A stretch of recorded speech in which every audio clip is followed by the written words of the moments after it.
नमस्कार मित्रों, अध्ययन जगत में आप लोगों का स्वागत है। आज सामान्य हिंदी के कुछ महत्वपूर्ण प्रश्नों पर चर्चा होगी, जो विभिन्न परीक्षाओं में पूछे जाते हैं। तो सामान्य हिंदी की क्लास में आज का पहला प्रश्न है, महावीर प्रसाद द्विवेदी ने आदिकाल को क्या संज्ञा दी है? 4 विकल्प हैं आपके, चारण काल, आदिकाल, वीर काल या बीजपन काल। चारों विकल्पों में से सही विकल्प का चुनाव करना है। कौन सा विकल्प आपका सही उत्तर है? तो द्विवेदी जी ने आदिकाल को क्या संज्ञा दी है? तो इसका सही उत्तर हो जाएगा आपका, महावीर प्रसाद द्विवेदी जी ने आदिकाल को बीजपन काल की संज्ञा दी है। बीजपन काल ये आपका चौथा विकल्प सही उत्तर है। और जो आदिकाल नाम है, आदिकाल नाम इसको हजारी प्रसाद द्विवेदी जी द्वारा दिया गया है। हजारी प्रसाद द्विवेदी, हजारी प्रसाद द्विवेदी जी ने यह आदिकाल नाम दिया है। और आदिकाल को जो नाम दिया है बीजपन काल, महावीर प्रसाद द्विवेदी जी ने आदिकाल को बीजपन काल कहा है। तो विकल्प संख्या 4 आपका सही उत्तर है। अगले प्रश्न पर चलते हैं। प्रश्न संख्या 2 है, इत्यादि शब्द में कौन सी संधि है? इत्यादि शब्द में कौन सी संधि है? 4 विकल्प दिए गए हैं, यण संधि, वृद्धि संधि, गुण संधि या दीर्घ संधि। चारों विकल्पों में से कौन सा विकल्प सही उत्तर है? इत्यादि शब्द में कौन सी संधि है? तो इत्यादि शब्द का जब हम संधि विच्छेद करते हैं तो इति धन आदि हो जाता है। इति धन आदि, इति धन आदि। तो जब जो है यदि कोई यदि यदि ई के बाद कोई स्वर आए तो ई का य हो जाता है। ई के बाद जब कोई स्वर आता है तो ई का य हो जाता है। तो इसलिए इसमें आपका जो हो जाएगा वो यण संधि हो जाएगा। यण संधि पहला ही विकल्प आपका सही उत्तर है। इत्यादि शब्द में यण संधि है। आइए अगला प्रश्न है, प्रश्न संख्या 3, अति सूदो स्नेह कुमारक किसकी पंक्तियां हैं? आपके विकल्प हैं आलम, बोधा, ठाकुर या घनानंद। चारों में से कौन सा विकल्प आपका सही है? 4 कवियों के नाम हैं आलम, बोधा, ठाकुर और घनानंद में से ये किसकी पंक्तियां हैं अति सूदो स्नेह कुमारक? तो सही विकल्प का आपको चयन करना है, अति सूदो स्नेह कुमारक जहाँ नेक सयानप बांक नाही। तो यह जो है सूक्ति है और यह सूक्ति घनानंद जी की है। सूक्ति है यह सूक्ति है और यह सूक्ति आपकी घनानंद जी की है। चौथा विकल्प आपका सही उत्तर है। घनानंद जी ने इसमें प्रेम के मार्ग की व्याख्या की है। घनानंद जी ने इसमें प्रेम के मार्ग की व्याख्या की है। और यह जो है रीतिकाल के कवि हैं घनानंद जी, रीतिकाल के कवि हैं और ये इनकी सूक्ति से ली गई है पंक्तियाँ। चौथा विकल्प आपका सही है, घनानंद। अगला प्रश्न है, प्रश्न संख्या 4, आधुनिक हिंदी साहित्य की पहली आत्मकथा के लेखक कौन माने जाते हैं? आधुनिक हिंदी साहित्य की जो पहली आत्मकथा है, पहली आत्मकथा के लेखक के बारे में बात हो रही है कि पहली आत्मकथा के लेखक कौन है? बाबू श्याम सुंदर दास, देवेंद्र सत्यार्थी, हरिवंश राय बच्चन, जयशंकर प्रसाद। तो जो हिंदी साहित्य की पहली आत्मकथा है वह हरिवंश राय बच्चन जी की है। हरिवंश राय बच्चन जी, तीसरा विकल्प इसका सही उत्तर है। हरिवंश राय बच्चन जी की जो आत्मकथा है, क्या भूलूं क्या याद करूं, क्या भूलूं क्या याद करूं, याद करूं, यह इनकी आत्मकथा है। और ये जो आत्मकथा है इनकी बहुप्रशंसित आत्मकथा है। इसके लिए इन्हें 1991 में सरस्वती पुरस्कार प्रदान किया गया था। 1991 में सरस्वती पुरस्कार दिया गया था। तो तीसरा विकल्प आपका सही है, हरिवंश राय बच्चन। अगला प्रश्न है आपका प्रश्न संख्या 5। प्रश्न संख्या 5 में आपको पूछा गया है, किस कवि को कवियों का कवि कहा जाता है? धर्मवीर भारती, शमशेर बहादुर सिंह, रघुवीर सहाय, सर्वेश्वर दयाल सक्सेना। चारों विकल्पों में से सही विकल्प बताना है आपको, कौन सा विकल्प आपका सही उत्तर है। किस कवि को कवियों का कवि कहा जाता है? धर्मवीर भारती, शमशेर बहादुर सिंह, रघुवीर सहाय, सर्वेश्वर दयाल सक्सेना।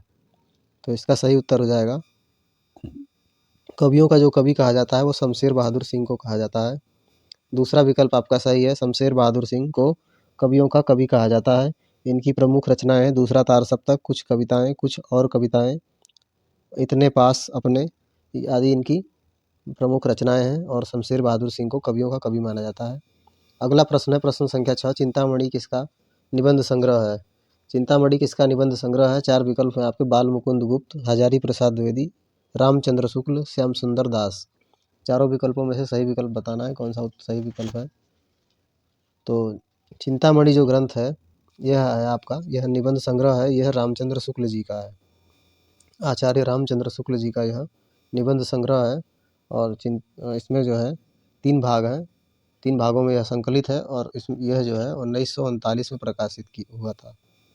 1939 ईस्वी में इसे प्रकाशित किया गया था और यह आचार्य रामचंद्र शुक्ल जी का निबंध संग्रह है और इसके 3 भाग हैं।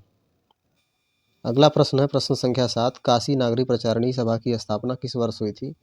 काशी नागरी प्रचारिणी सभा की स्थापना कब हुई थी? 1893 में, 1900 में, 1903 में या 1905 ईस्वी में? सही विकल्प बताना है, कौन सा सही विकल्प है। तो काशी नागरी प्रचारिणी सभा की जो स्थापना हुई थी, यह हुई थी आपकी 1893 में। पहला विकल्प आपका सही उत्तर है।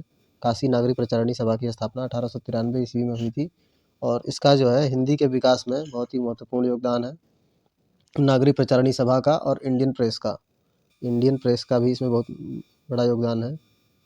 इंडियन प्रेस, काशी नागरी प्रचारिणी और इंडियन प्रेस का हिंदी के विकास में बहुत ही बड़ा योगदान है। इसकी स्थापना जो हुई थी 1893 में हुई थी। अगला प्रश्न है आपका प्रश्न संख्या 8। प्रेम सागर किसकी रचना है? प्रेम सागर किसकी रचना है? 4 विकल्प हैं आपके स्क्रीन पर। मुंशी सदासुखलाल, सदल मिश्र, लल्लू लाल, राम प्रसाद निरंजनी। चारों में से सही विकल्प कौन सा है? मुंशी सदासुखलाल, सदल मिश्र, लल्लू लाल जी, राम प्रसाद निरंजनी। चारों में से सही विकल्प बताना है कि प्रेम सागर किसकी रचना है। तो जो प्रेम सागर रचना है, यह रचना आपकी है लल्लू लाल जी की। लल्लू लाल जी की यह रचना है और इनकी जो रचनाएं हैं 14 रचनाएं मानी जाती हैं जिनमें प्रेम सागर का प्रमुख स्थान है। इनकी 14 रचनाएं मानी जाती हैं। 14 रचनाएं मानी जाती हैं, लेकिन प्रेम सागर जो इनकी रचना है इसका प्रमुख रूप से इसका जो है प्रमुख रचना मानी जाती है और यह जो इनकी कीर्ति है यह खड़ी बोली में है। खड़ी बोली में यह कीर्ति इनकी खड़ी बोली में है। तो सही उत्तर हो जाएगा तीसरा विकल्प लल्लू लाल जी। अगला प्रश्न है प्रश्न संख्या 9। हिंदी के शब्दों का लिंग निर्धारण किसके आधार पर होता है? हिंदी के शब्द जो हैं उनका लिंग निर्धारण किस आधार पर किया जाता है? 4 विकल्प हैं आपके। प्रत्यय, संज्ञा, क्रिया या सर्वनाम। चारों में से सही विकल्प बताना है कि हिंदी के शब्दों का लिंग निर्धारण किसके आधार पर होता है? प्रत्यय, संज्ञा, क्रिया या सर्वनाम। तो सही उत्तर आपका हो जाएगा क्रिया के आधार पर शब्दों का लिंग निर्धारण किया जाता है। हिंदी के शब्दों का लिंग निर्धारण क्रिया के आधार पर किया जाता है। जैसे मान लीजिए कि मैं घर जा रहा हूँ या मैं जा रही हूँ, तो जो जा रही हूँ, जा रहा हूँ या जा रही हूँ, तो यह जो आपकी क्रिया है रहा हूँ और रही हूँ, इसी आधार पर हिंदी के शब्दों का लिंग निर्धारण किया जाता है। इससे जा रहा हूँ का अर्थ हो जाएगा यह जो है पुरुष जाति का बोध करा रहा है, पुरुष जाति का, और ये जो जा रही हूँ यह जो है स्त्री जाति का बोध करा रहा है। तो इससे आपका लिंग निर्धारण होता है क्रिया के आधार पर। तीसरा विकल्प आपका सही उत्तर है। अगला प्रश्न है प्रश्न संख्या 10। कारक के कितने भेद होते हैं? तो कारक के कितने भेद होते हैं? 4 विकल्प हैं आपके 7, 8, 9, 10। 7, 8, 9, 10 कौन सा विकल्प सही उत्तर है? कारक के जो भेद होते हैं वह कितने प्रकार के होते हैं? तो कारक के आपके जो भेद हैं वह हैं 8। कारक के 8 भेद माने गए हैं। आपका होता है कर्ता कारक, कर्ता कारक, कर्ता कारक होता है एक आपका कर्ता, एक होता है कर्म, एक कर्म कारक होता है और एक होता है आपका करण कारक,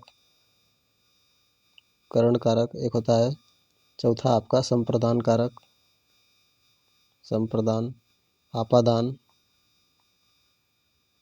आपादान, और आपादान के बाद होता है संबंध,